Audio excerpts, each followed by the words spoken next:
still not subscribed to the partition, you know, it's a lot of ways that you can do this besides watching all the content. But before we start, always remember, go to the channels link. Every show that we have, you can always see every show before everybody else see the show. But besides that, always remember, subscribe to the channel, hit that notification bell, put it on all. Until then, always remember, anything is possible. Thank you for choosing the partition. Now let's get into the show. Anything is possible. Peace.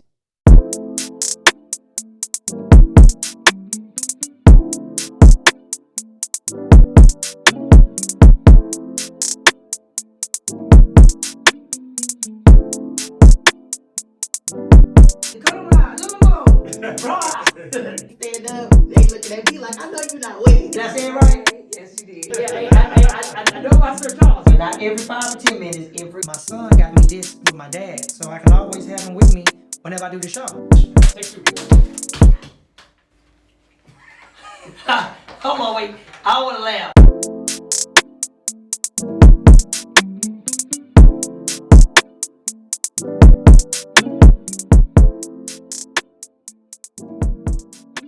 Welcome back to Choppin' It Up with Lil Ron. Today in the studio, as we get into our new season, I have a special guest. This guest is a recording artist, songwriter. Man, this lady does a lot of wonderful things, and I was glad to have her on my show. I want you guys to welcome the one and only Miss Ashley. How you doing, Miss Ashley? Hi, how are you? I'm doing wonderful. What I do, Miss Ashley, when people come on the show, I always tell them to introduce themselves to my fan base, because my fans don't know you, but they're going to get to know you and hopefully love you, and your fans know who you are. So can you kind of give us like a little quick tutorial of who you are, and we going from there? Yeah, so my name is Ashley Toman. I'm a singer-songwriter. I've been singing my whole life. I started in musical theater, ended up singing country, got really heavy in the R&B scene of Houston around like 2013. I won the showcase, the I Started showcase with Matthew Knowles, and worked with him for a while, and then moved to LA, and there was a lot of ups and downs, and it's been a crazy journey. And I ended up writing for Shaka Khan, which was probably like my biggest, I would say definitely my biggest accomplishment thus far. Whoa. And it was kind of right place, right time situation, and she ended up getting to be on the record, and we were in the video together, and I feel like our journeys kind of realigned in ways that we didn't really plan for. I was always doing my own artistry, and now I've kind of crossed over to songwriting. I just had a song placed on the CW on a show called All American last month, so I'm really just focusing on getting my songs placed and A different yeah, and then you know something, you said something that caught my attention. Two things. Number one, Matthew Knowles. Yeah. Beyonce's dad, I'm assuming. Yeah. How was actually that working with? Did you ever get a chance to meet Beyonce? Did you ever get a chance to meet her? No, not yet. One day. Okay. Knock on wood. Hey, you know, one day it's going to happen. Yeah. You are. But Hopefully. you said something about one of my favorite artists. I love me some Shaka Khan. Love Shaka Khan. Man, Shaka Khan, her voice is wonderful. I was just listening to I Feel For You earlier. I was listening to that on my way to the actual studio. Yeah. Few questions I want to ask. Number one, Okay. being in, you said country too, so I do like that. Yeah. In being in the industry that you are in, do you ever get any type of criticism, like people looking like, I don't think she can sing, man. Her voice probably is not good enough. Do you ever have like different criticism of people try to like downplay your style of music? Yeah, I mean, I think just being a white girl that sings R&B music, a lot of places I go, I'm like, a lot of people think I sing country, and I'm like, I used to sing country, but my sound is kind of like a hybrid between like pop and R&B. I would say like my own stuff is like a little more pop R&B. The stuff I write is different. When I'm performing like out in the city, I'm doing more like R&B, like straight R&B. So yeah, I'd say sometimes. So you know, what I do like and I admire, I love when different artists come. Me personally on this show, I don't care what color, race they are. Talent is talent. You can have a person that can be black, can sound like Clinton Black. And you can have somebody that's white that can sound just as better as Aretha Franklin. You know, people's voices are actually good and they can be heard. And a lot of people prejudge people. Now, have you had any, you songwrite too? a songwriter. So have you actually wrote any songs for any like popular artists or I mean, so far, like, the biggest one was Shaka Khan, and then I actually had a situation with Disney. It was kind of, again, like, right place, right time. I feel like God kind of aligned me where I was at. I was in a low place in my life. Living in LA, I was struggling, just trying to figure life out, and wrote on a song that ended up getting to the 75th anniversary of Disney's Bambi, which was like an international trailer for Bambi and for Disney. So that was my first placement, and that I was just trying to be an artist. I was literally just out there trying to do my artist thing. And then I feel like things just kind of realigned for me, and I'm still am an artist, but it's just songwriting has kind of taken over to where I ended up starting my own business last year. Wow. Yeah, so I basically was like, well, there's a lot of artists, instead of, wishing for the big artists, like the Beyoncés and the Ariana Grandes. Obviously, that would be great. I would love to write for Ariana Grande. I'd love to write for Beyonce, but I feel like there's local artists that need help too. Yeah, so I basically just did an ad one day on Instagram, and I was like, hey, if you guys want to do a consultation, or you're looking for a feature, you're looking for a co-write, hit me up. And then my inbox was full the next day. Blown up. They would just say, so then I write this for me. Yeah, so then I basically started charging people just for consultations, and then took it a step further. I was like, hey, if you want a studio session, if you want to book a studio session with me, let me know. That's actually how I met Dan, how we met.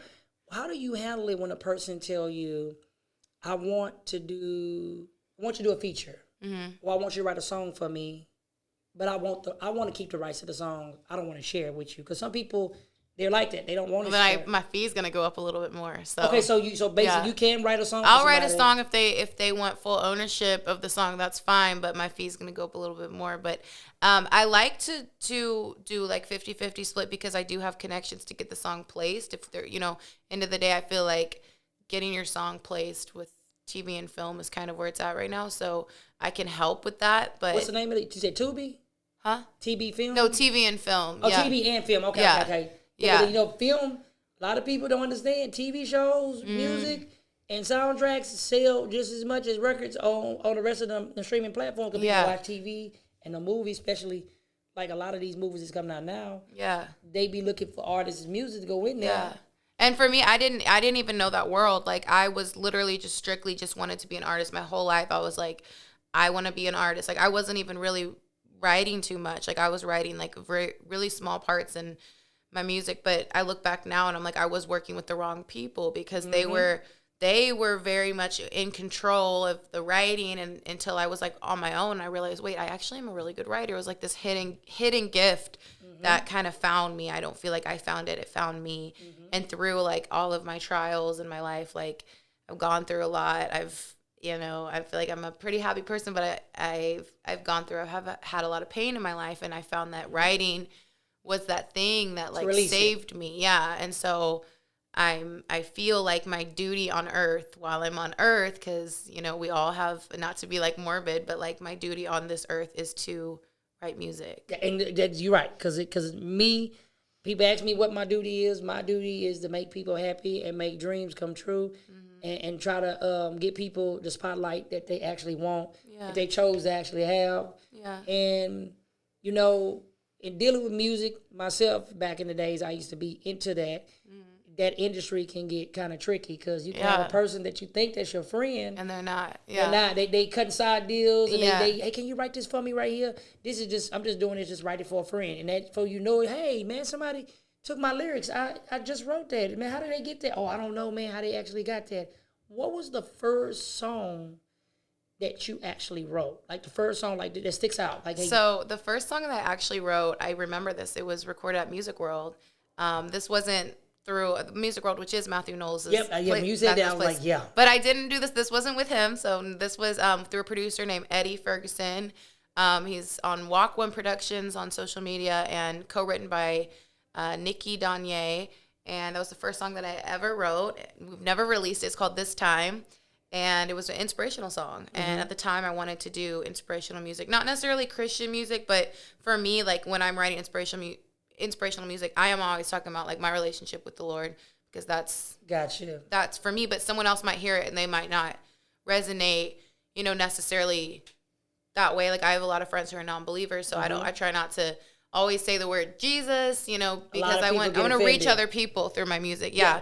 But also I mean, I have songs that are, so I'm not a Christian artist. I will write anything, I try to keep it somewhat PG as far as like my audience, like, because for some reason my audience is a lot younger than me. I have a lot of like 13 to like 18-year-olds. Oh, you got those followers. And you know too. And I'm in my 20s, so I'm older. Oh, you 20s? You in your 20s? Yeah. I ain't going to ask you your age, because a lot of people get mad when you ask them their ages and stuff, but I'm asking anyway. Yeah. How old are you, if you don't mind me asking? I'm actually 27. 27? Yeah. Man, you look wonderful for like 27. Thanks. Now, you said PG. Now, do you ever get people try to get you to write R&B songs like? Well, I do have some sexual songs because, I mean, I am grown, but I like to keep it, okay, let me say PG-13. I like to keep it, like, I have songs that, like, I feel like I can write a song that's a sexy song, that's okay, but I still like to keep it somewhat modest just because I know my audience is younger, so I'm not going to, it's not going to, keep it classy. But I also, like, I'm getting older to where, like, I'm okay with talking about, like, something that's, sex. That's okay. I know a lot of people, a lot of artists are not in control of their gifts and their talents. Mm-hmm. They act like, I'm scared because I can't put this out, because if I put this out, somebody going to talk about me on this, and if I don't do this right here, then they don't like me on this. Yeah. Have you, next thing I wanted to find out, besides the songwriting, besides the singing, do you see yourself doing any type of acting or anything like that? Acting? I don't know. I mean, growing up when I was younger, I did a lot of musical theater, but I've had people like ask me lately to do like, I've done some like plus size modeling opportunities, which is like, that's not something I really want to do, but I'm like. Plus size? Ain't no plus over. Hey, I just want to say, man, ain't no plus over here. You look like the average size woman. I don't see no plus. Well, I mean, and that, I don't know. I am technically a plus size woman. So if there's been like plus size boutiques that have like offered me to like, opportunities to like model their clothes or like, things like that. So different business ventures like that, I'm open to. Got you. I'm open to, like I said, starting my own business, things like that. Acting, I don't know. I don't feel like that's my passion. But I feel like if it happened, cool. You look like you could be a good actor. And no, she will not be modeling clothes for free. I had to make sure I say that, because sometimes people be thinking that you're going to model clothes for them for free. Yeah. And it don't work like that. Last thing I want to ask is this one important thing. Okay. What is the next business venture that you want to go in besides the music? Oh, my gosh. Besides music? Mm-hmm.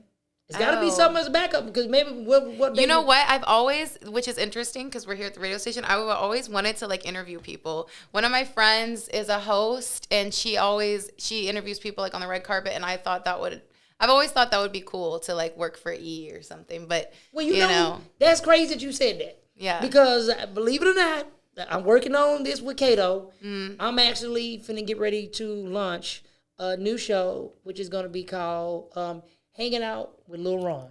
And I'm going to be able to go to the red carpet. I'm going to be going around interviewing people, because a lot of people always get me here, but they never get me outside of here. And that concept that Kato came up with for that show is going to be amazing, because I get a chance to go out. People do shows. I go there. I love that, because I've always loved like the networking part of the industry in a way where it's weird, because like in some ways I'm shy, but when it comes to like networking, I feel like I'm pretty good at it. I like to talk to people, because I think it's just because I light up when I talk about what I love to do. You're a people's person. Yeah. I can't lie, just by talking to you, holding the conversation. If you can hold a conversation with somebody, you can speak and talk proper grammar, because people be talking crazy sometimes, and you can keep a smile on your face, man, you can interview anybody. And me personally, I'm going to be honest with you, I will pursue that. It's one thing that if I was you, I would pursue that, because I know for a fact. Now, if you ever decide that's what you want to do, and if you want to have a talk show like that, where you have like a podcast, anything like that, you let me know. We open up the door. We'll help anybody do anything. I'll be more than happy to help you do that. You just have to just tell me what you want to do, and we go from there with no problem. I would love to do that. I've always thought that was just something on my bucket list that, I don't know. I don't have any experience interviewing people, but man, I feel it's easy. Just how we talking right now, this is like the perfect interview. Yeah. But what I want to do is this is the part that I love. We come to the segment. It's called Leon's Top 5. Leon was a cousin of mine. He got killed in an 18-wheeler last year. Oh, I'm so sorry. And what happened is I always dedicate this segment to Leon, So, what would be your top 5? It can be an R&B artist. It can be rap. It can be gospel. It can be country. It can be blues. It can be jazz. 5 artists? 5 artists. Oh my God. Who is your top 5? Ashley's top 5. Jasmine Sullivan first because bust I your feel windows like at your she car. sings with, I know, I bust my windows at your car. Oh, man. And no, it didn't make my broken heart. Oh. I'll probably always have these ugly scars. Oh, man. See? But right now, I don't care about that part. Oh, man. See, you know something? Hold on. Before you finish telling me the rest, I had to ask you this question. Okay. Are you married? No. She's Single. she's single. She's not married. No kids. No kids. Oh man, your voice is gonna be wonderful because when your kids get ready to go to sleep, you can sing them to sleep. You can automatically sing. Your spouse or your husband is mad and upset. You can sing to him. He looking like, oh man, this woman is right here in my life, man. I ain't going nowhere because it's hard to. Some women now think it's all about dressing sexy, doing all these amazing things. Half of them don't know how to cook. And they just, in the house, just be out. What do you have beyond sex? I tell people all the time. They always feel like, oh, my woman can do this and do that. What do you have after that, man? What's the next thing? So, Jasmine, oh my gosh. Amy Winehouse. I love Amy Winehouse. I was like devastated when she passed away. I love Amy Winehouse. yes. You guys, whoever's watching this, you guys should watch the Amy documentary. It's really good. And a lot of it's about like exploitation and like, you know, obviously she had like addiction issues, but I feel like underneath that, like you could still see the conviction in her performance. Like even when she was just completely drugged out, like I could spend hours just watching her on YouTube because she was so connected to her music, and she was her music. Like her music was her. It was like her story. So I love Amy Winehouse. Okay, Amy. Tori Kelly. I think she's a very underrated vocalist. Stevie Wonder. Isn't she lovely? Isn't she wonderful? Oh, man. Best concert I ever went to. I went with my dad. My dad took me to a Stevie Wonder concert. Like, I don't even remember. I feel like I was like 19 or 20. And what's crazy, I didn't even really appreciate it then. Like, wow, I'm going to see Stevie Wonder. Like, this is like iconic. This is amazing. And I was just like, okay, sure, I'll go. But like looking back now, I was like, oh my God, that was Stevie Wonder. That was amazing. Fifth person, I don't know. I want to say Adele, but I feel like I get comparisons to Adele so much that for so long, I wanted to shy away from that. I'm like, no, I'm not Adele. I'm so different. But I love Adele, and I think she got a good voice. I sometimes wish she would like cross over and like do something like so different, and like you know. But she does stay in her lane a lot. Can I add a sixth person? Go ahead, man. It's the first time, man. On Choppin' Up a Little Run, we gave a sixth one. Okay. Because I feel like I'm like, wait, I said Adele, but I don't know. Aretha Franklin. Man, respect. Yeah. Oh my goodness, man. You know, Aretha Franklin is her music is timeless. From what stuff that she had to go through and how they came up and doing music. Artists back then, music was appreciated. Artists now, when they get to a certain level, some of them don't appreciate their talent and their platforms that they be on. They don't know how good they have it. I come up in the era of Michael Jackson. Oh my God, and Michael Jackson, that should have been on my list too. And Janet Jackson. I love Janet Jackson. I'm a Michael fan. I tell people all the time, they ask me, I said, I'm a Michael Jackson fan. I won't listen to Michael Jackson to the end of time. When artists had to sell, they had to sell records. And it wasn't no easy task when they sold records. When a person went platinum, they went platinum. It was hard selling records and cassettes and stuff back in the days. Now, how can the people find you on social media? Everything under Ashley Toman. Ashley, Toman on Instagram, Spotify, Tidal, Apple Music, everything. Okay, and if they want to turn back around and book you or turn back around and have you to do something for them, they can go through the Instagrams and... Through Instagram, yeah, everything. I mean, I handle most of my business through Instagram, but sometimes my Facebook music page, which is facebook.com/Ashley Toman Music. So everything Ashley Toman except for Facebook. Oh, so you got a YouTube account? Yeah, my YouTube as well as you Ashley have a channel? Toman Music. Yeah, I have a channel, but I don't really do too many like videos. A lot of it is just like performances that I upload. So I got you. I should though. How many subscribers you got? Not too many. How long you been doing YouTube? I mean, for years, I guess I've just been posting randomly, but Instagram is my main thing, I guess, just because I've generated almost like 30,000 followers like organically through Instagram. Oh wow! So that's been like my main platform. Everyone's like, TikTok, go to TikTok. I really don't use TikTok. I don't like use you, YouTube. I don't do the TikTok. I kind of feel like I'm too old because it's like young people. But at the same time, I feel like if I could you gotta get cross over, you gotta get with and it is good for original music because if you put your music on there, people make dances and things like that. Yep, memes every day. Yeah. Okay, well, I enjoyed you. I will definitely have you back. Thank you. I would love to come back. Yes. Until next time, always remember, anything is possible. Thank you guys for choosing Chopping Up with Lil Ron. Until next time, we out. Peace.